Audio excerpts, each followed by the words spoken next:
Welcome back. You're still watching the weekly news roundup edition of the lunchtime news here on UBC TV, broadcasting live from Nile Avenue.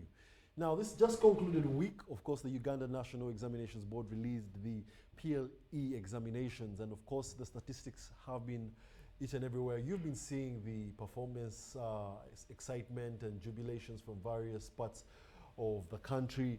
And of course, this comes and brings one question to mind: the transition. The transition from primary leaving examinations to the Uganda National Examinations, and all the things that have got to do with that transition is what we're going to be discussing today. And of course, in studio with me today, I'm joined by Mr. Gordon Katimbo and Mr. Namisi Geoffrey. These are educationers. They call them educationers, educationists. Educationists. Sometimes we also have to learn on the job. So they are educationists, and we're going to be discussing this transition. First and foremost, I remember hosting you here about the same time last year, and we were discussing the new curriculum and what, each and everything that was going to, roll out in the year 2025. Of course, now it's 2026, and we now have a new page to, write history. And allow me just let you introduce yourselves first, and then we can get into the flesh of the conversations. Thank you so much, Mark. Good afternoon to all viewers. My name is Katimbo Gordon, the head teacher of Hilton High School, Mukono. All right, and then Mr. Namisi. Thank you very much, our host. I'm Namisi Geoffrey. I've accompanied my boss here. I happen to work as the boss of Hilton High School. We are great to be here, and good afternoon to our viewers and listeners. Okay.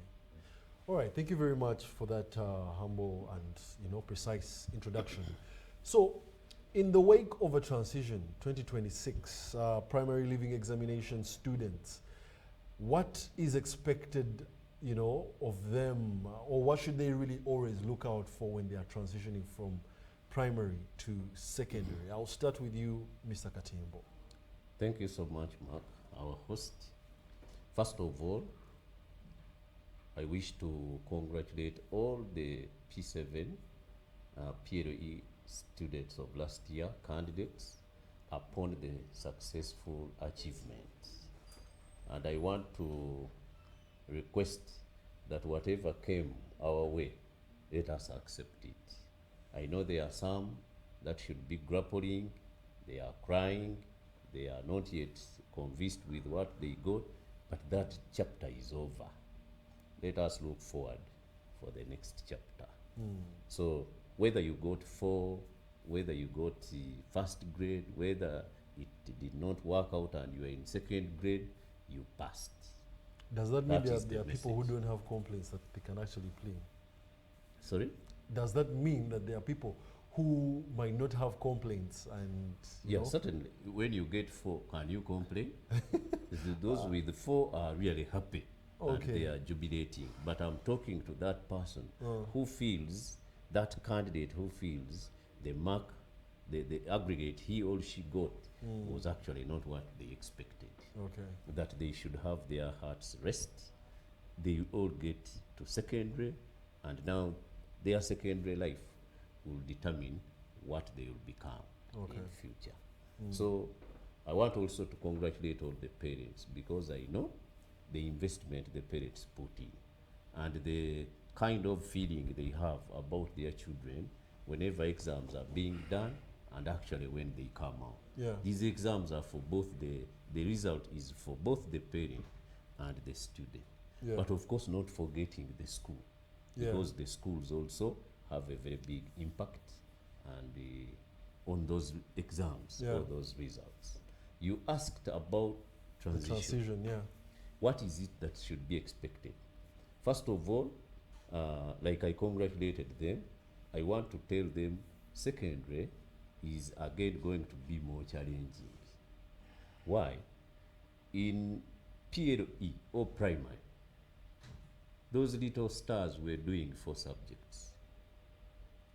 They are coming to secondary where they are going to interface with a minimum of 13 subjects.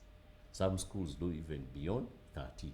I remember in my primary we were doing 20, I mean in my secondary we were doing 21. Yeah, those days, even us, we did 21, but now they changed. Yeah. Maximum a school can offer at the beginning should be about 16, 15, 16. Okay. So they are coming into play with a bigger number of subjects than they were doing. That, of course, creates a lot of impact on them. But therefore, want to request them, as they join secondary, that should be one of the changes they should expect. A big one, because they are going to interface with subjects they had never heard about, but all of them are summarized in the 4 that they were doing at primary. So they are more like branches out. It's certainly here they get into branches, because the SST is now going to be religious education, geography, and the like. And I think on history is also part of it. Then the science they were doing is going to be into biology, chemistry, physics, you know. So all those are coming in. Maybe math will be maintained, but English will be maintained. Then there are other new subjects that will come in, like entrepreneurship, like literature. Literature is part of English. So, but generally the subjects are going to grow in number. They should expect that. The other one, which is of course a challenging one, which they should expect, and this also goes to the parent. I want us to remember that this child has been in primary, transiting now to secondary.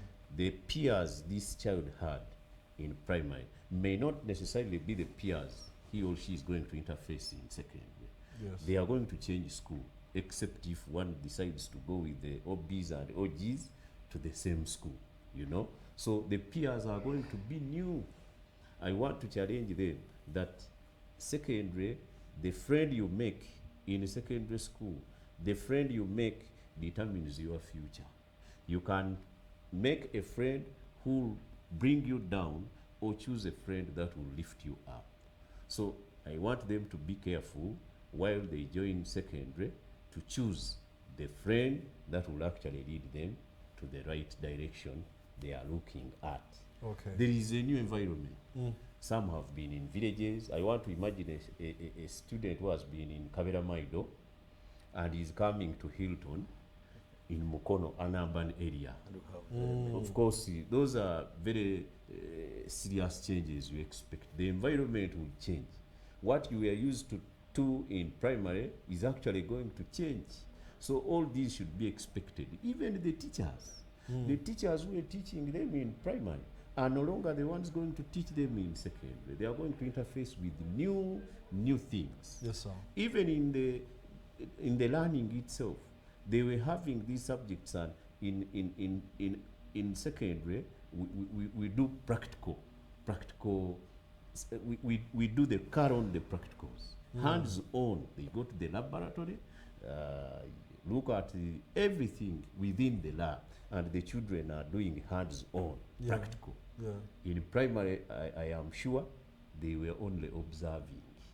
You observe, and that's all. So all these are changes that are going to come in, which we want to ask that they should be prepared to welcome and to comprehend with when they join secondary. All right, speaking a little more still on the transition and the changes that they should expect, to you, Mr. Namisi, and we are currently implementing the new curriculum which involves a number of more unique things than the previous curriculum used to. What are some of the ways these students should prepare themselves to, to take on this new curriculum? How should they prepare? Or maybe just not them, but also parents and the likes. Okay, thank you very much, Mark. Just to be exact, we're talking about the competency-based curriculum. Yes. And that's what we are calling it. And like Mr. Katimba has explained, it's huge for the parents. I don't know how you forgot the issue of of affordability in terms of tuition. Okay. Tuition definitely is going to shoot up compared to what they were doing in primary. Now, the competency-based curriculum, which they are coming for at O level, actually it has a menu of about 32 subjects. But these, of course, have been divided into about 7 compulsories, and then the rest of them have been put under electives that the learner or the school then chooses the menu at which they offer. That's why I was giving you a total of about 13 to be exact. But at the end of the year, the learners will do about 8, and then plus the project work. Now, back to the concern to the parents is that this time around, they need to get in touch with the school administration. More so, they are good parents at school, because we have issues of projects that require the school to be communicating with the parents. And it requires some funding, because the schools may not provide 100%. And some of this work is being done at home during the recess, because it is targeting the skilling and then the talent development. So you expect a parent to have an attitude, a change of mind, whereas they were simply pushing learners to primary and then carry a load of books to school. This time around, you will have learners report with materials. For instance, where I come from at Hilton, we are doing vocation. So the senior ones will have to come with materials for tailoring. This one is not on our menu. Those that want to go to carpentry, we shall require them to bring some materials with them, so that they can have this extra skilling that maybe you and me didn't have at our times. So that's where we are getting to, and we want to thank the policymakers for this, and I think it is targeting the job market, given that it is so competitive. So that is what I would tell about the parents. We have subjects increasing, tuition is going to shoot up, apart from ours, because ours we are still within the means of affordability. So that is what they should expect, but they should get into that and into their mind that this time around we are going to co-teach, if you allow me use that, co-facilitate, that at a time when schools call upon them to come and help in the funding, apart from the tuition they pay, then they will have to come in and then have that link with us. You mentioned something, I don't know if I heard you well, God teachers, or is it God parents or God teachers? But you mentioned something with God, which gave me the impression that there must be someone who watches over this child, I think, at school. Is this something that the competence-based learning system applies, or it's something that you're just using at Hilton? It is a requirement, but like you know... And what's the term called? What's the term? It is parenting. Okay, but the teacher is the one parenting? Yes, the teacher is parenting on behalf of the parents. So they are called God parents? Now, this is done under what we call strategic planning. What methodologies and strategies are you using in implementing the competency-based curriculum? Now, that one takes you to the design of the school. You know, we are here last year and I told you that the competency-based curriculum has come with many challenges. Yeah. I want to whisper to you, though I don't know whether I'm whispering, but we have schools that are still locked in the old curriculum. Yeah. So you find that parents should be out there to look for schools that have now chosen the right path, if you are to call it the right path, because competency-based curriculum is all about the methodologies and strategies laid by schools, designed by schools, to ensure that this is implemented to the dawn as recommended by the policymakers. So that means that if you don't have facilities, then you are going to struggle implementing the competency-based curriculum. Now, that informs us that parents should be on the outlook. I know they are now looking for schools. Where are you placing your learners? Do they have these facilities? At Hilton, Mukono, we have tried to do something in that direction, in trying to see that we align facilities within the radius of implementing the curriculum. That you have to look at facilities like playgrounds, because amongst the subjects that we are offering, we have physical education. So you see that a school that does not have the playground may not likely to have this elective take. Yet is compulsory for the lower curriculum. Senior ones and senior twos have to go into what we call the physical education. So you must be looking out for schools that have facilities. So, and that's what we are trying to do at Hilton. We are trying to ensure that we are there. We may not be there 100%, but some of these facilities have been put in place, and we are thinking that going forward, with the support of the parents, we will get there. All right, and by now I know that you are from Hilton High School in Mukono. So what makes this school exceptional compared to the rest? Mr. Katimbo. Thank you so much, our host. Hilton is special from other schools because of the menu that we provide. Number one, like he noted, some schools are locked in the old curriculum, and yet the ministry directive is that we go the new curriculum way to impact on this learner, such that out of school he or she can stand as a self-reliant person. And this is what we are doing. That is one of the uniqueness of our school, that we train this student, we work on the head, we work on the heart and the hand. By the time this learner leaves our vicinity, he is self-reliant and can stand on his own. Number two, we have infrastructure. We have invested in infrastructure, our laboratories, our science labs. Everything is actually available for this student to practice, to have hands-on, and therefore when a student joins Hilton High School, he or she cannot regret at the end of the day. The other issue, Mr. Presenter and host, the issue is on co-curricular. In the past, we used to have that saying, work without play makes Jack a dull boy. It will make Mark a dull boy. This is what we do. Co-curricular is part of our menu. We have games and sports, and by the way, without forgetting, we are the reigning champions of volleyball and beach volleyball. We went to East Africa, we only lost. Of course, Uganda took the day because one school in Uganda was the best. It actually beat us normally. So we are reigning champions.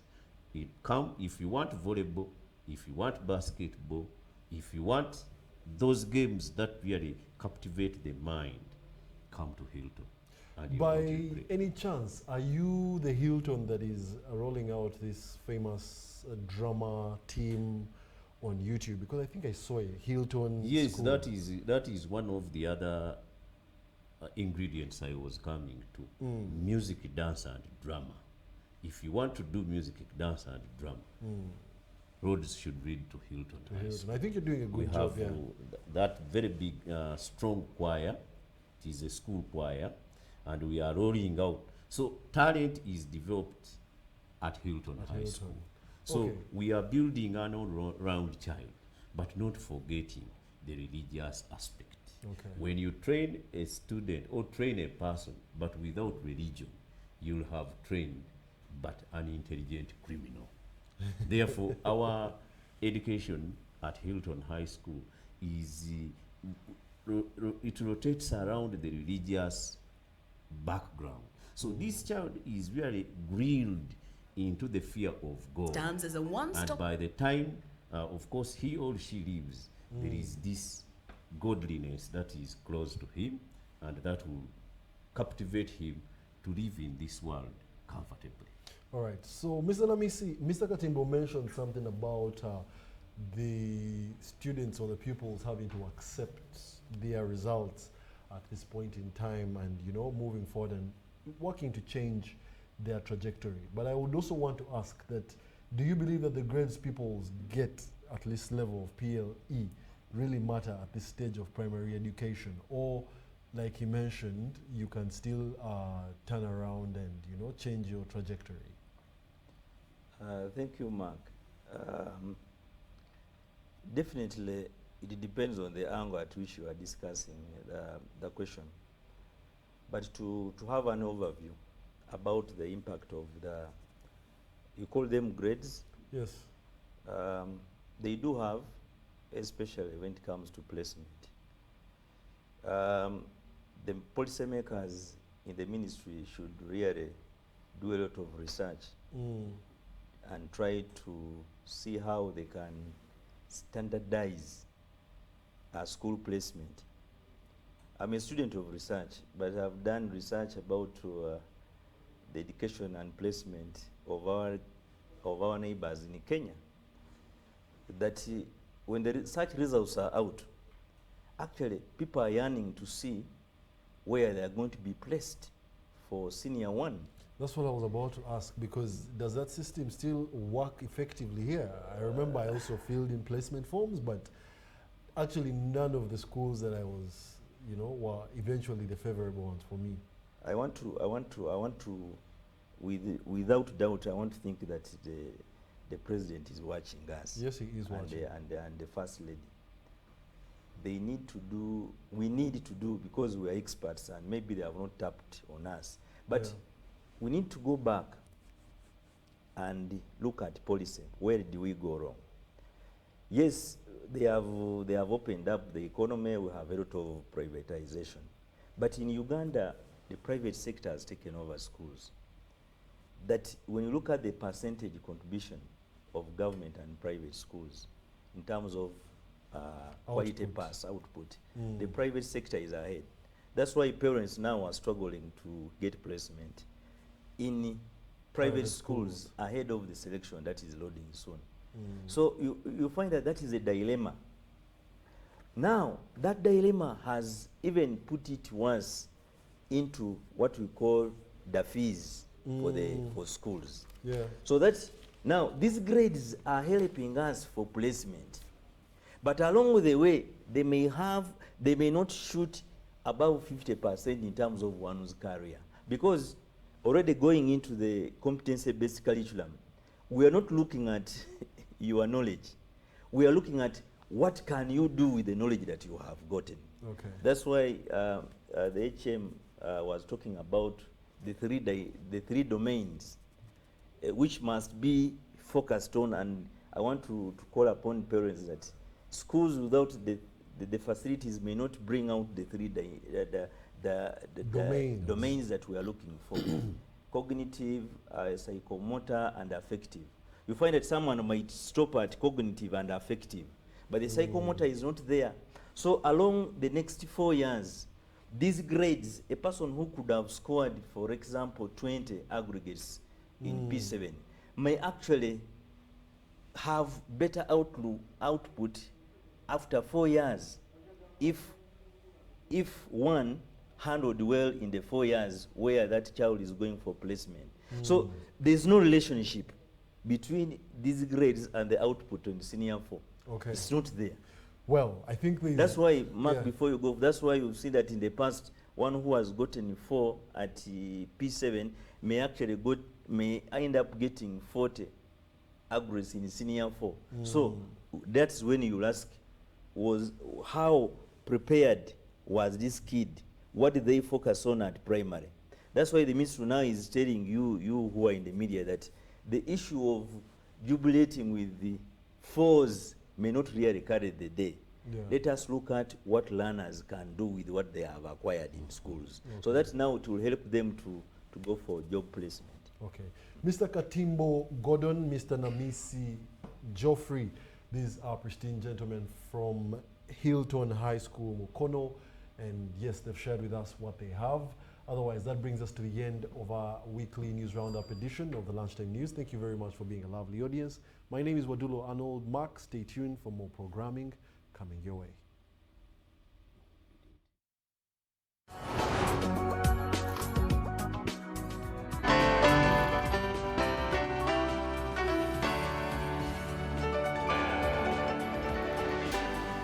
UBC, inspiring Uganda.